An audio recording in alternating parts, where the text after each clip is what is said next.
Right, so all we're going to do to start is, Brassie's going to start with the ball. He's going to flip it to Tom, and he's going to establish touch distance. That's not touch distance, right? And what I mean by that is, even though he can reach out and touch it, what's wrong with this? We don't want this to be straight, because if that's straight, what it's probably doing is pulling us out of our stance. We're probably doing this. Our head is now coming over our toes, and that stops our ability to be on balance, right? So touch this a little bit closer, that we can strike at the ball, but we keep that bent arm, so more active, all right? If you want to be quick at something, all right, say for those cricket people, you don't stand like this ready to, you stand like this, bent, but I can go wherever I want from there, okay? So we've got bent arms. Now, the other thing we want to do, which is a little bit different, is have a hand above the ball. Right? That's disruptive.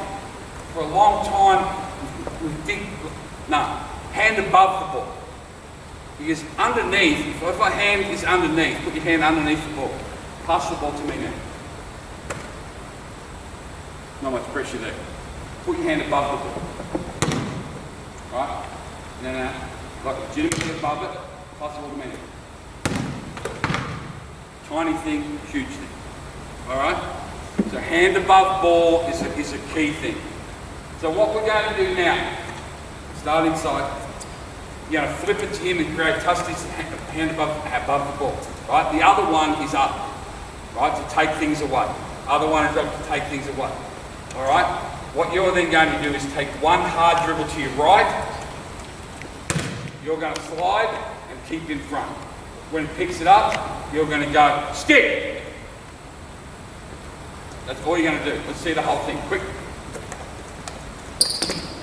Stick. Good. Let's do that. Let's go, quick. Here we go, swap it over. Let's get in space and all do it at the same time. Good, here we go. Hand above ball. Hand above ball.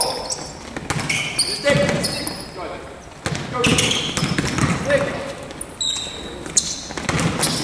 Alright, now, so you don't need to see that a million times, but you need to rehearse that. You need to rehearse their ability to be in stance, establish hand above ball, and move one time. Now, let's give yourself a bit more room. Come up here, guys. Same thing, start with the ball. Make you flip it, hand above the ball.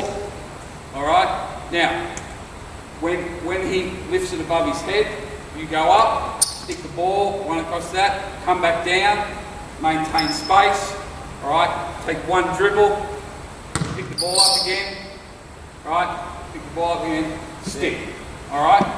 The next thing is defensive spacing, all right? I've got to be touch distance. When the ball's above the head, I can shorten that gap. When the ball's back in drive, I've got to re-establish that gap, right? I've got to move quickly, and then on the stick, I've got to make sure that I'm pressuring that, right? So it's hand above ball, appropriate spacing. Get a ball lift, take away space. Sweep the ball down, re-establish space, one dribble, stick, go. Stick, let's go. Get some rotation, let's go. Just stick.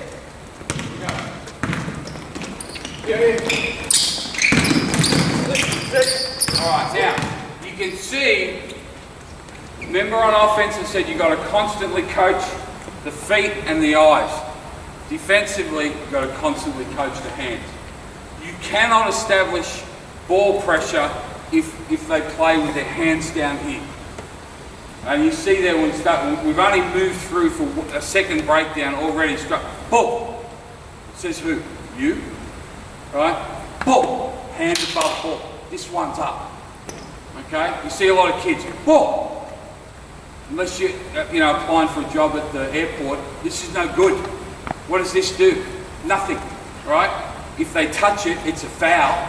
And it's certainly not disrupting anything. So hand above ball, other one up. Right? That's ball. When they lift the ball up, stick. One, stick. Then back, hand above ball. Then slide. now stick. But we've got to constantly teach the hands. Now, the next way we're going to do that is same drill, right? Step, establish, all right? Good, stick. Now drop. Now stop. All right? Drop back when he dribbles that way. All right? We're going to go chop. All right? So hand above the ball goes that way. Chop. So we're chopping our hands through to move and create that inertia. All right? It's too hard just to do it that way. So it's here. Chop. Get there. Have that hand up so we're moving. So we're adding elements every time to make sure we've got great hand pressure. Let's go. Good. Good job.